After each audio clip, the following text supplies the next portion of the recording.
말씀 보시겠습니다. 오늘 은혜 받으실 하나님 말씀은 이사야 66장 1절에서 2절까지 말씀입니다.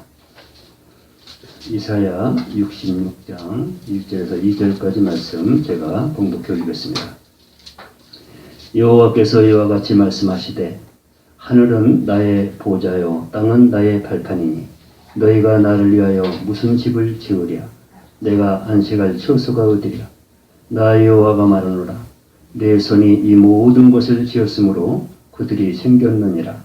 무릇 마음이 가난하고 심령에 통해하며 내 말을 듣고 떠는 자 그 사람은 내가 돌보려니와. 아멘. 사랑과 은혜가 많으신 하나님 감사합니다. 오늘은 거룩한 주일을 맞이하여 이렇게 사랑하는 하나님의 백성들이 모여 기도할 수 있도록, 예배할 수 있도록, 찬양할 수 있도록 은혜 주심을 감사를 드립니다. 지난 한 주간도 우리 주님께서 하나님 백성들 일일이 간섭하셔서 인도하심으로 말미암아 오늘까지 인도하심에 다시 한번 감사를 드립니다. 오늘 예배하며 찬양하며 기도하며 또 새로운 한 주를 아버지 준비하기를 원합니다. 오늘 말씀을 통해서 우리 모두가 주를 향한 마음, 우리 하나님을 향한 마음이 되어서 오늘 말씀을 들음으로 말미암아 새롭게 되는 귀한 시간 되게 하여 주옵소서. 하나님이 오늘도 함께 하심으로 이 모든 은혜를 우리 모두에게 주실 걸 믿사옵고 예수님의 이름으로 감사하며 기도하옵나이다. 아멘. 주 안에서 사랑합니다. 하나님이 돌보시는 사람이 됩시다. 사람 중에는 하나님이 돌보시는 사람이 있고 돌보시지 않는 사람이 있습니다. 그래서 우리는 항상 하나님의 사람으로서 성도로서 하나님의 아들, 딸로서 하나님이 돌보시지 않는다. 이거 문제가 있는 것이죠. 문제는 누구에게 있어요? 저와 여러분 한 사람 한 사람에게 있습니다. 우리 하나님은 절대 변하지 않고 항상 우리 하나님의 약속을 지키신 분입니다. 그래서 말씀을 우리가 소홀히 여기고 지키지 않고 귀를 기울이지 않기 때문에 하나님도 무관심하신다는 거예요. 이것은 성경에 보면은 곳곳에 기록되어 있어요. 절대 우리 하나님은 사모하지 않고 신뢰하지 않고 믿지 않는 영혼에게는 함께하지 않는다고 말씀을 하셨습니다. 그래서 성도라는 것은 우리가 구별된 사람을 말하는데 하나님의 사람으로 구별된 사람을 말하는데 구별된 사람은 반드시 하나님으로부터 돌보심을 받아야 된다. 그래요. 믿음이 적든 많든 교회에 나오면 다 성도라고 말은 해요. 성도라고 맞습니다. 그런데 중요한 것은 정말 그 성도의 구실을 하고 있느냐 없느냐 이게 문제죠. 성도는 틀림없이 우리 하나님과 함께하는 사람입니다. 그래서 그런 사람을 성도라고 해요. 근데 저와 여러분은 우리 한 사람 한 사람 또 본인도 모를 뿐더러 서로 간에 정말 성도가 맞나? 하나님의 사람으로 맞나? 이런 거를 참 의심할 때가 있습니다. 맞습니다. 그래서 저와 여러분 중에 한 사람이라도 혹시 우리가 좀 신앙이 소홀해서 믿음이 신뢰하지 못해서 우리가 하나님의 돌보심을 받지 못하고 또 지금 살아가고 있다면 이거는 굉장히 큰일이죠. 그래서 우리는 깨달아야 돼요. 그래서 오늘 말씀을 통해서 우리 하나님은 어떤 사람을 돌보시는가, 또 반면에 어떤 사람을 무관심하시는가. 여러분 가만히 생각해 보세요. 우리 하나님께서 저와 여러분 한 사람 한 사람을 다 돌보시기를 원하시는 게 맞잖아요. 만약에 무관심한다고 천에 하나라도 생각해 보세요. 나는 불행한 사람이 되는 거예요. 아니 그것도 모르고 지금 살아간다고 생각해 보세요. 더 불행한 사람입니다. 세상 사람들이 왜 불쌍합니까? 하나님을 모르기 때문에 하나님의 도우심을 받지 못하기 때문에 불쌍하다고 그러는 거예요. 그런데 우리는 세상을 향해서 불쌍하다고 하면서 우리의 자신은 돌아보지 않고 오히려 그들은요 세상에 있지만 우리의 복음을 통해서 언제 문턱을 넘을지 몰라요. 우리 아무도 모릅니다. 중요한 건 저와 여러분이에요.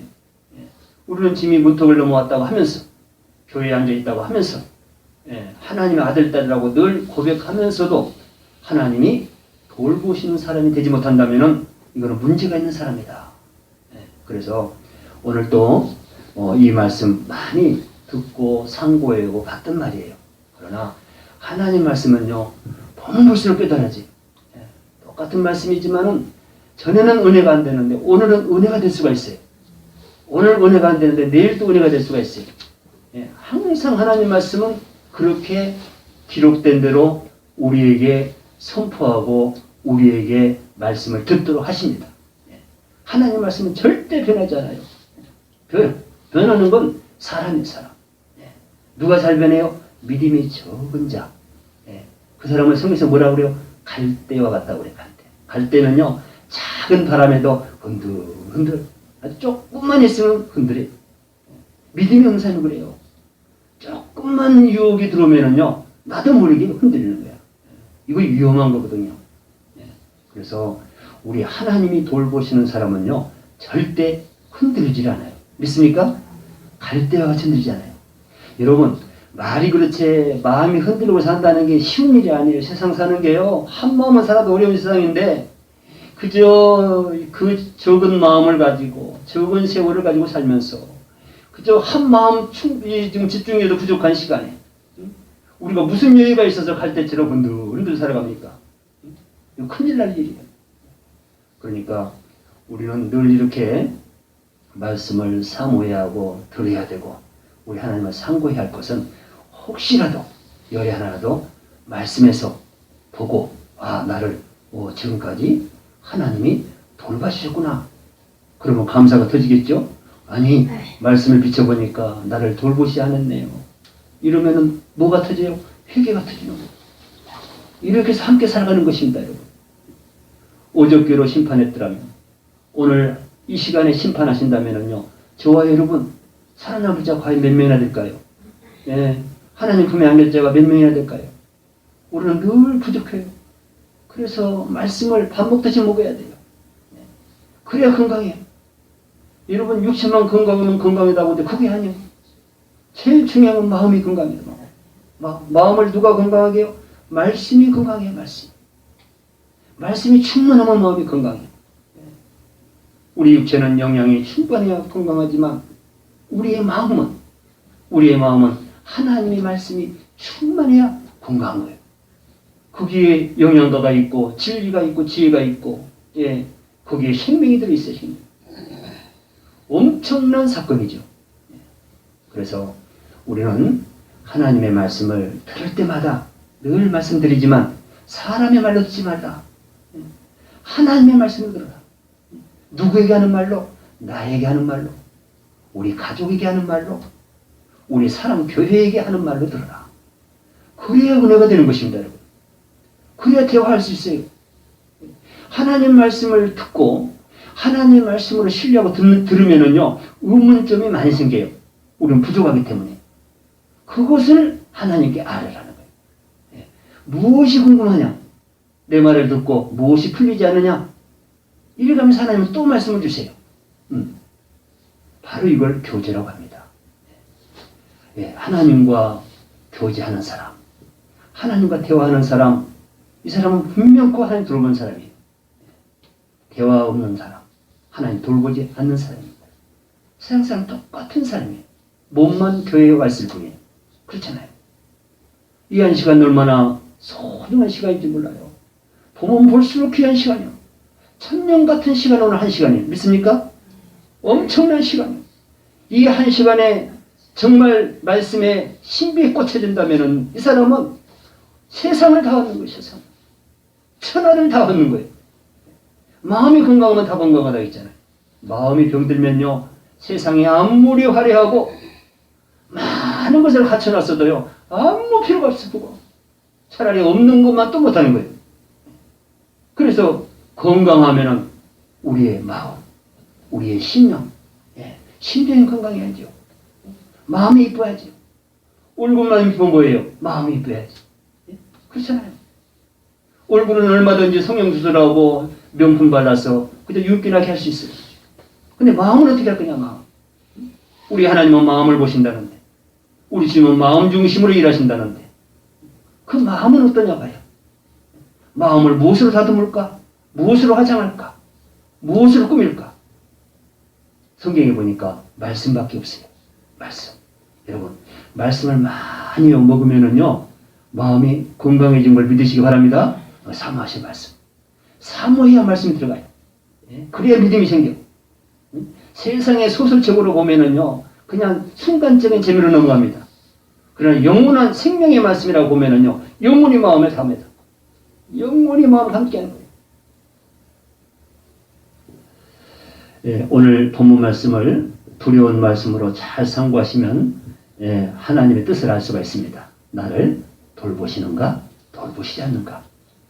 오늘 하나님이 말씀을 통해서 모두가 하나님이 돌보시는 사람이 되시기를 주님의 이름으로 축원합니다. 하나님이 말씀하십니다. 여호와께서 이와 같이 말씀하시되 하늘은 나의 보좌요 땅은 나의 발판이니. 하나님은 하늘이 하나님의 앉는 의자의 의자, 하늘 자체가, 온 하늘 자체가, 그리고 땅바닥은 하나님의 발판으로 삼고 발로 딱 딛고 있다는 것. 그러니까 땅이나 하늘이나 천하는 전부 하나님의 안고 있다는 것. 그것을 잘 생각해야 돼요. 이 말씀이 얼마나 은혜가 되는 말씀인지 몰라요. 이거 믿으면은요, 엄청난 믿음 생기는 거야. 세상에 이 엄청난 이 하늘의 세계, 보이는 하늘의 세계를 하나님이 의자에 딱 전체를 안고 있어요. 그리고 땅이 얼마나 넓어요. 우리나라 땅도 여러분 지금 70년, 80년 살아도 다 밟아봤어요? 못 밟아봤어요. 우리나라만. 근데 세계에 비춰놓으면요, 그저 손바닥만한 땅이래. 우리 엄청 나라가 적어요. 그럼에도 우리는 안 가본 데가 더 많아요. 엄청난 넓어. 소련, 중국, 저기 미국 한번 가보세요. 어마어마하대 땅들. 그 모든 곳을 하나님이 안고, 발판을 삼고 계신다는 거예요. 이거 엄청난 사건이에요. 이거 성경 말씀이죠. 하나님 하시는 말씀이에요. 우리 뭐 착각하지 말라는 거예요. 얼마나 이게 중요한 말씀이에요. 하나님이 이 말씀을 왜 하셨는지를 하반절 말씀을 읽어보면 알 수가 있습니다. 다 뜻이 있죠. 하나님 말씀하시는 것은 너희가 나를 위하여 무슨 집을 지으랴. 내가 안식할 처소가 어디랴. 오늘 시간 저하라고 여러분에게 묻고 있습니다. 잘 들으세요. 너희가 나를 위하여, 내가 섬기는 하나님을 위하여 무슨 집을 지으랴. 내가 안식할 처소가 어디랴. 내가 너희들이 지은 집에서 쉴 곳이 어디랴.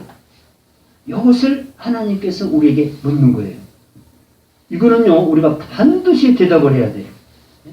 대답할 수가 있습니다. 말씀을 상고하면, 하나님을 안다고 하면, 하나님이 돌보시는 사람이라고 믿고 있다면 이 말씀을 이해가 되는 것입니다. 이거 풀어야 돼요. 보이는 사물로는 하나님이 안식할 처소를 성도들이 지을 수가 없음을 말씀하신 것입니다. 믿습니까? 보이는 사물로 하나님이 거하실 처소를 질 수가 없다는 거야. 절대 거기에는 꿈을 깨라.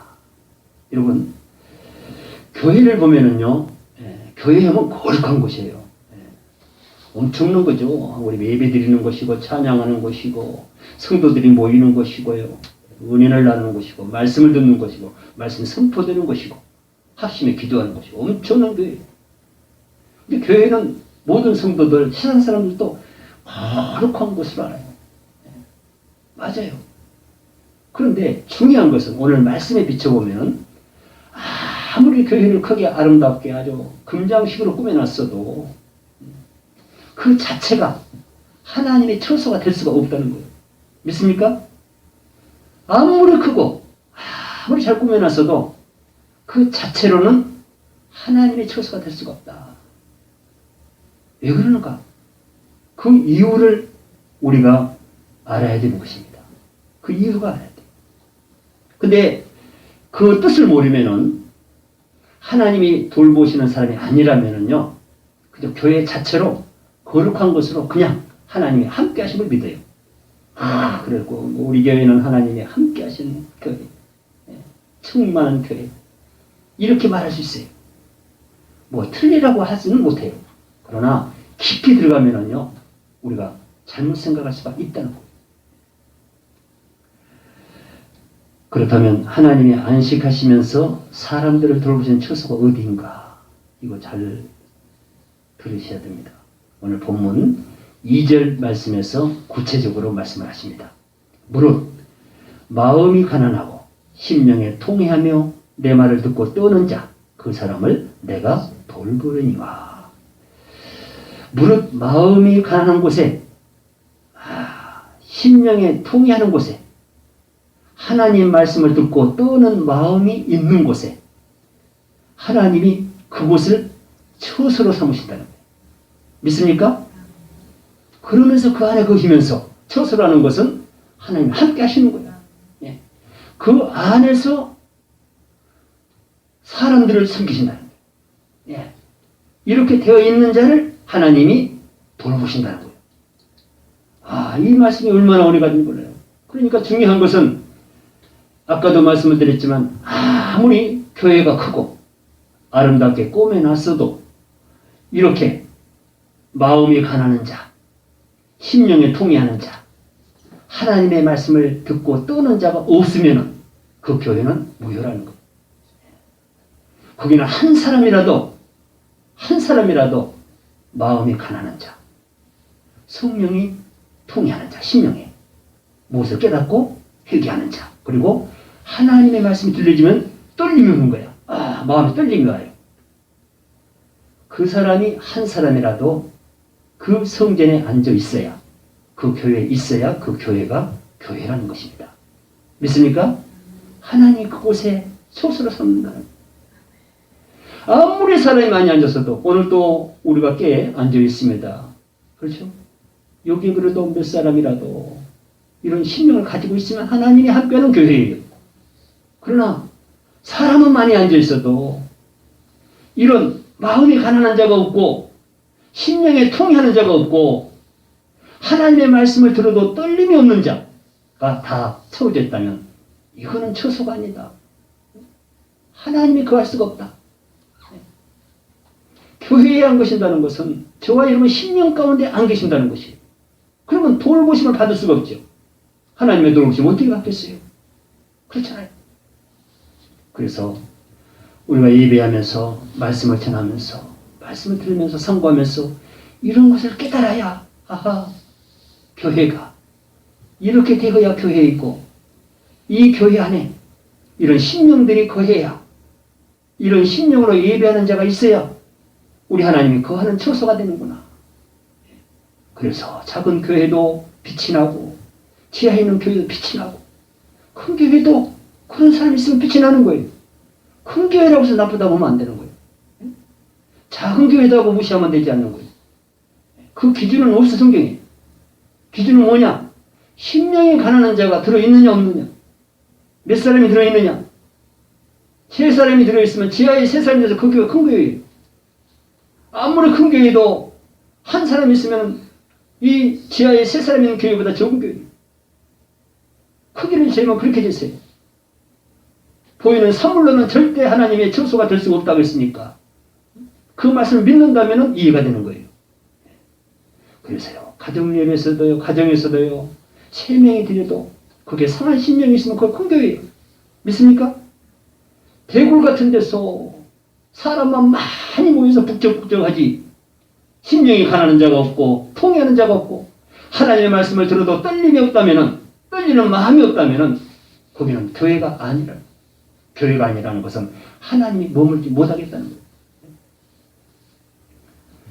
금년 한 해 동안 저와 여러분 한 사람 한 사람이 정말 마음이 가난한 자가 되고 심령에 통회하는 자가 되고 하나님의 말씀을 들을 때마다 떠는 자가 되어서 우리 하나님이 그곳에 처소로 삼고 저와 여러분을 돌보시고 가족들을 돌보시고 우리 교회를 돌보시는 한 해가 되기를 우리 주님의 이름으로 축원합니다.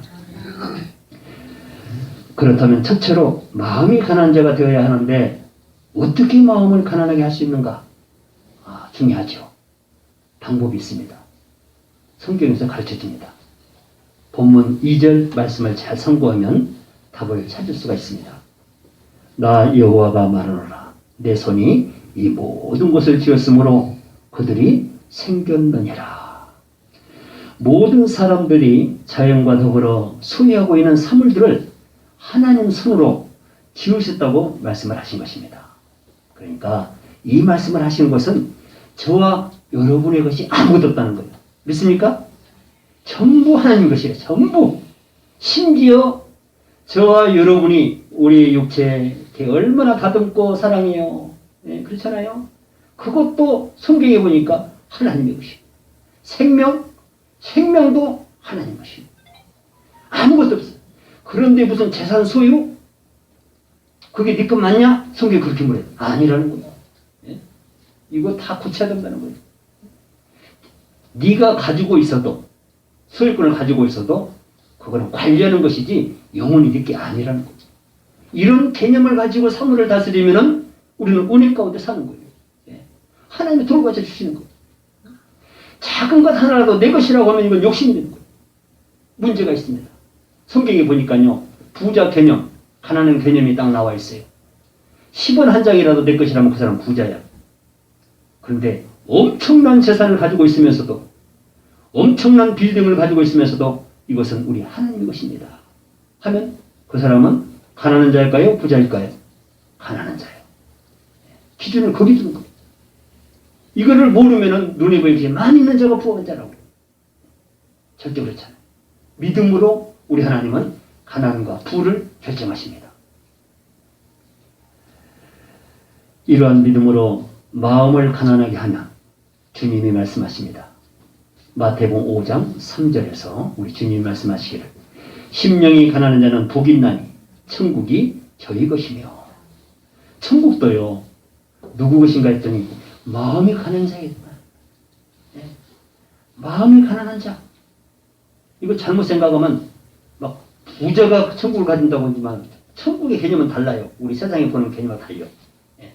반대로 항상 우리가 치고 들어가면 우리는 승리할 수 있어요. 그렇지 않으면 세상에 따라가게 되는 거예요. 멸망의 일로 들어가게 되는 거예요.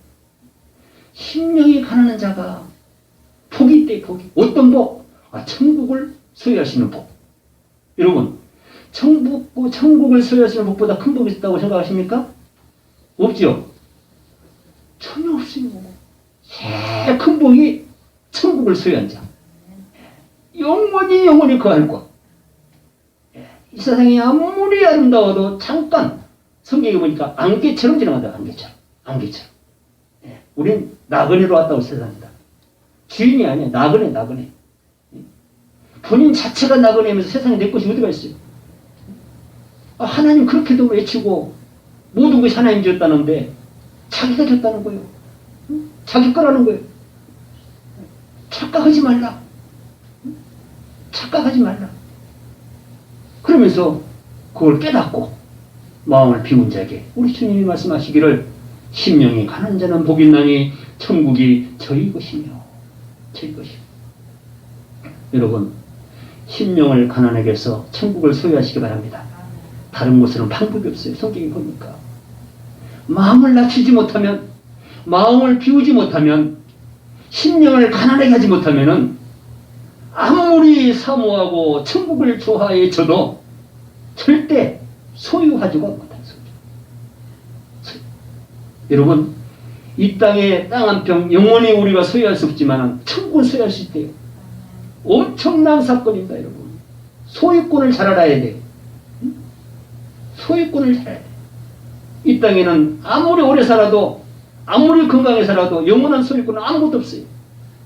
그러나 믿음이 있으면, 믿음으로 심령을 비워놓으면 그가 천국을 소유권을 얻은대요.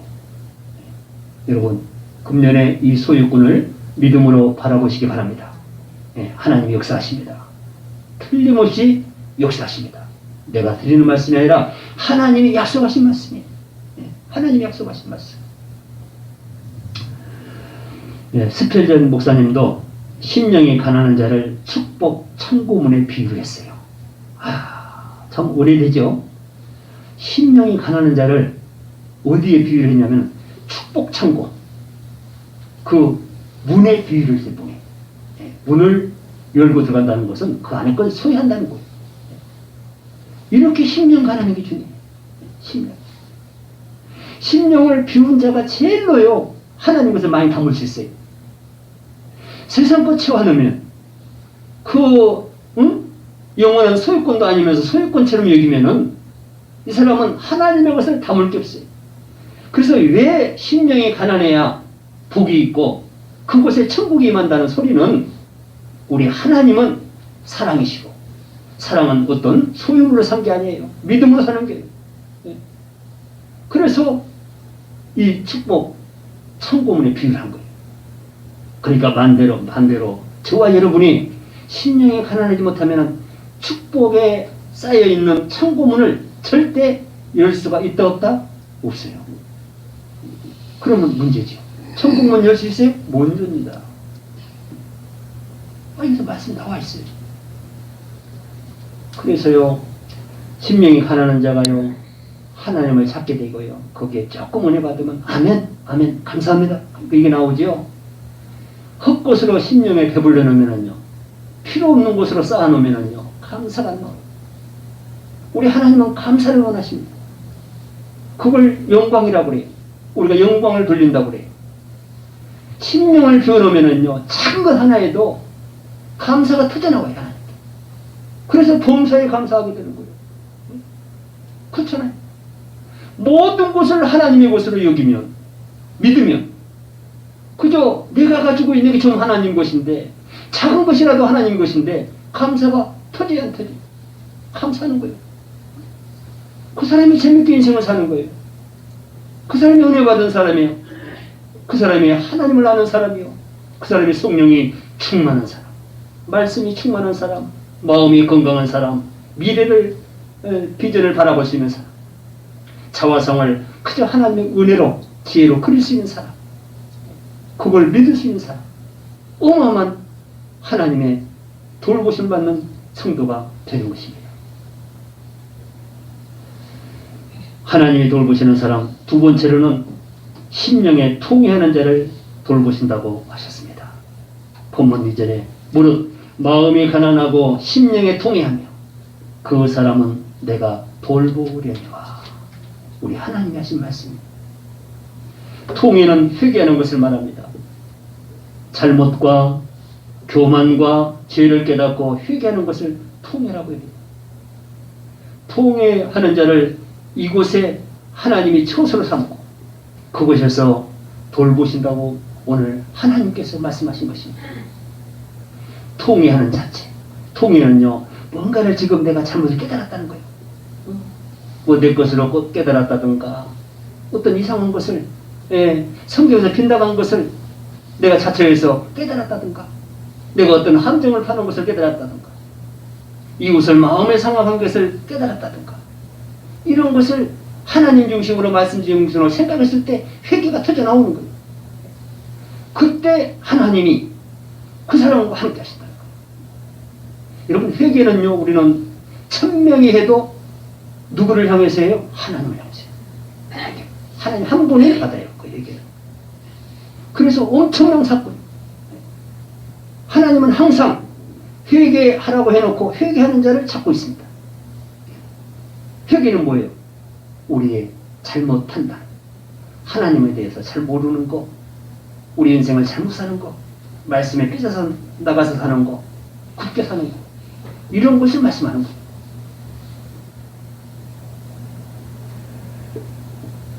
그래서 회개하라 하면은요, 기분이 안 좋을 수도 있어요. 그런데요, 이게 엄청난 사건이에요. 회개하면 할수록 하나님의 은혜를 받는 거예요. 통회하면 할수록 하나님이 돌보시는 거예요. 하나님이 하라는 것을 하면 복받아요. 회개하라고 하나님의 주도가 있어요. 하나님이 하라는 거예요. 너희는 열악하게 지났기 때문에 부족할 수밖에 없다. 죄를 질 수밖에 없다. 근데 중요한 거는 그것을 가지고 나한테 와라. 내가 용서해 주마. 입술로 고백해라. 믿는 걸로 끝나지 말고 그걸 알게 됐으면 입술로 고백을 해라. 그래서 내가 그 네 회개를 통회를 받으면 동시에 너 그 심령, 회개하는 심령에 내가 처소로 삼겠다. 시편 34편 18절에서는 시인이 고백을 합니다. 여호와는 마음에 상한 자를 가까이 하시고 충심으로 통회하는 자를 구원하시는도다. 마음이 상한 자, 우리 주님께서 함께 하신다. 하나님께서 왜 마음이 상한가? 뭐를 잘못은 깨달았어요. 예, 그렇잖아요 여러분. 형제간에도 부자간에도 뭘 잘못된 거, 진짜 공비도 잘못된 거 있으면요 마음이 굉장히 상해요. 내가 왜 그랬을까? 왜 그랬을까?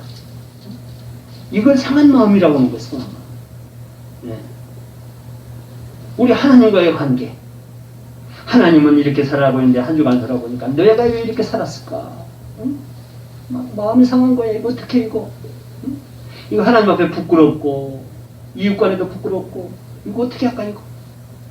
마음이 찢어지려고 하는 거예요. 응? 그때 하나님께 그 마음을 가지고 예배하고 기도하고 간구하고 회개하는 것입니다.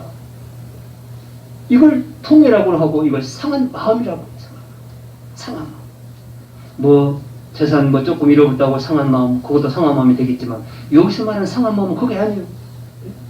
그건 자기께 넘어가서 상한 마음이고, 성경적인 상한 마음은 하나님이 말씀하신 대로 살지 못해서 그게 살지 못하면 끝난 것이 아니라 그것으로 인하여 이웃이 다치고 내 심령이 다치고 여러 사람 피해를 주니까 그걸 알고 보니까 마음이 상한 거예요. 이런 자를 우리 하나님이 멀리 하신다고 그랬어요? 가까이 하신다고 그랬어요? 가까이 하신다고. 가까이. 왜 가까이 하실까요? 도와주시려고.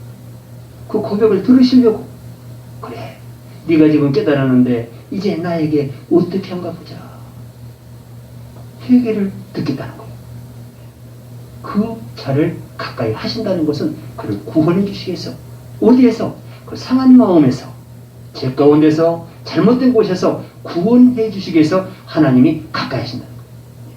그러니까요, 우리의 그런 모든 잘못을 용서받기 위해서는 먼저 그걸 깨닫고 상한 마음으로 주의 이름으로 하나님을 찾을 때 하나님 가까이 하시고, 가까이 하신 것은 그를, 그 회개를 받아 주심으로 돌봐주시려고.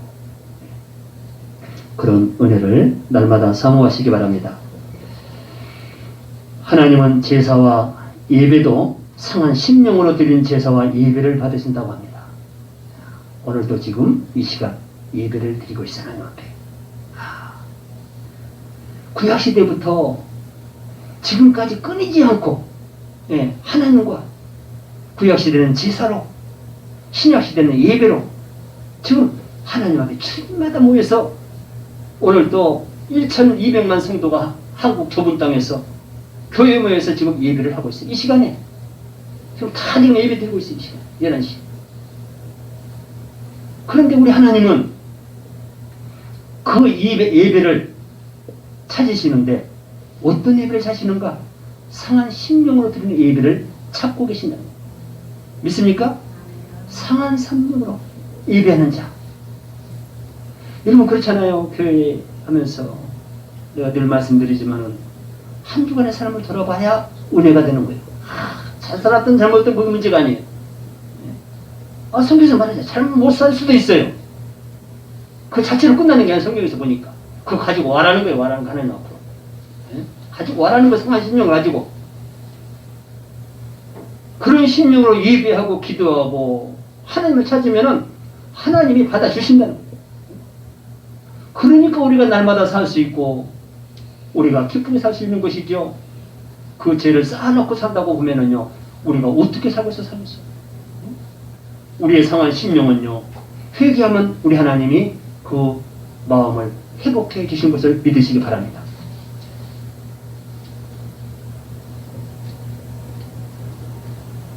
이사야 57장 15절에서는 하나님이 이사야 선지자를 통해서 이렇게 말씀하십니다.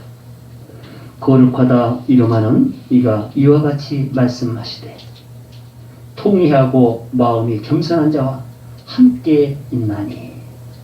그러니까 죄를 깨닫고 상한 마음으로 통회하는 자와 우리 하나님이 함께 계신다고 말씀을 이사야를 통해서 저와 여러분에게 오늘 이 시간 말씀을 하신 것입니다.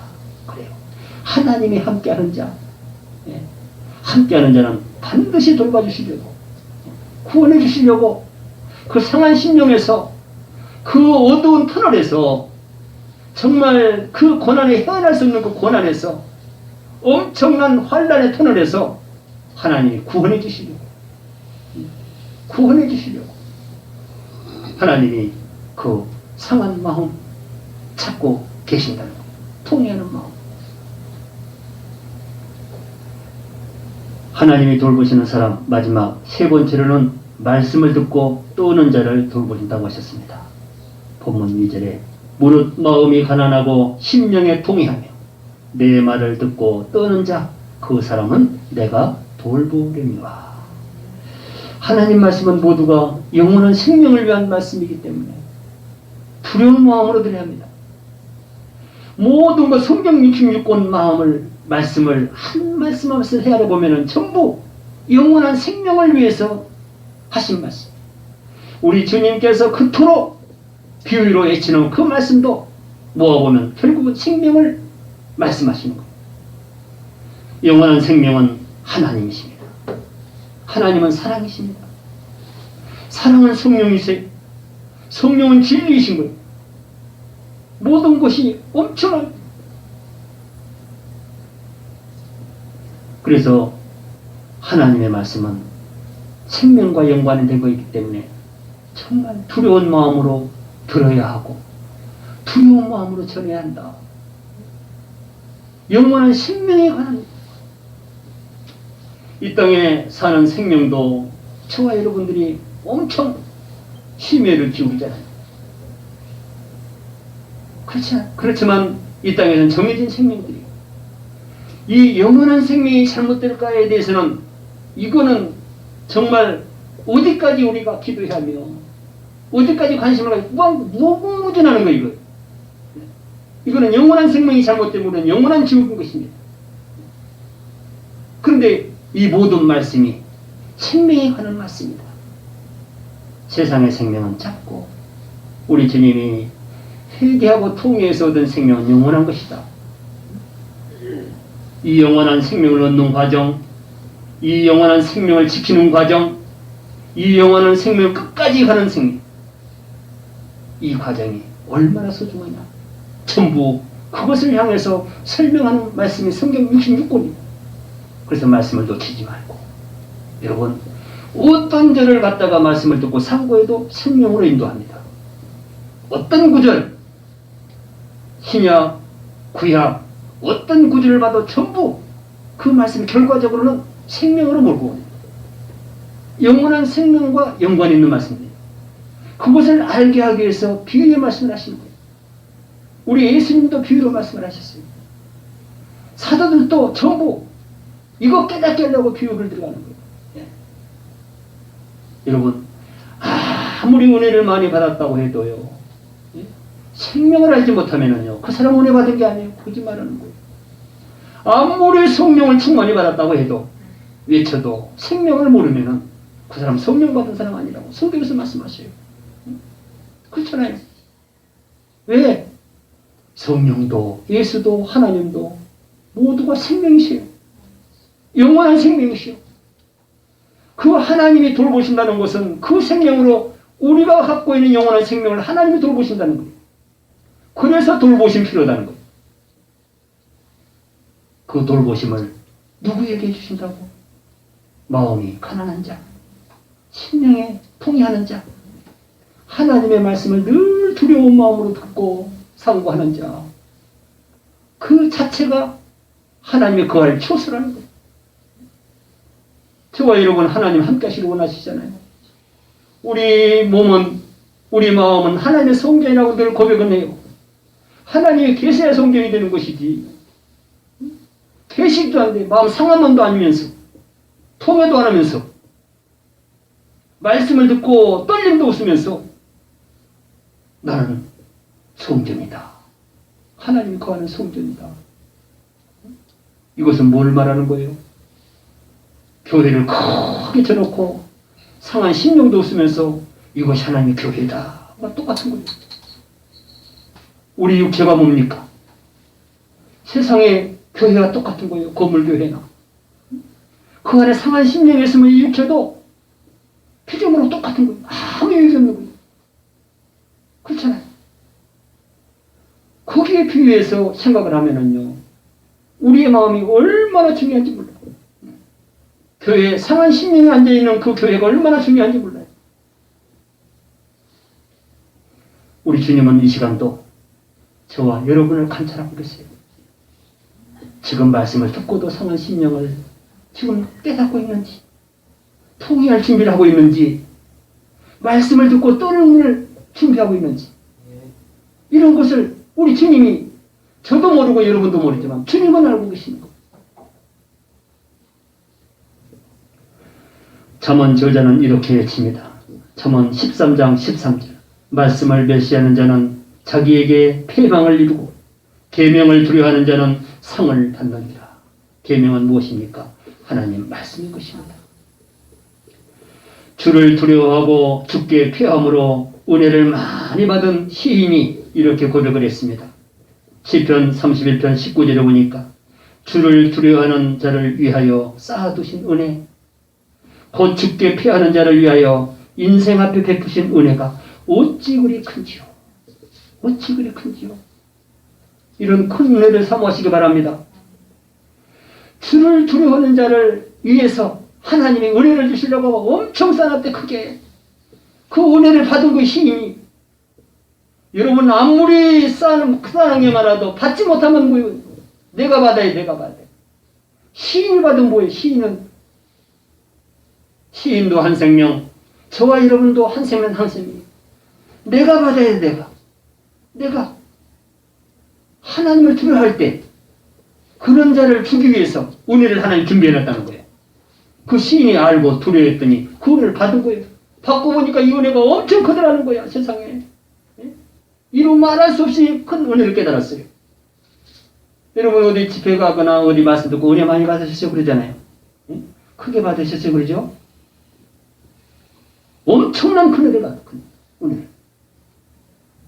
하나님은 아무나 은혜를 주신 것이 아니라, 아무에게나 영원한 생명을 주시는 것이 아니라, 아무에게나 천국의 소유권을 주신 것이 아니라, 하나님이 주시는 자는 정해져 있어요.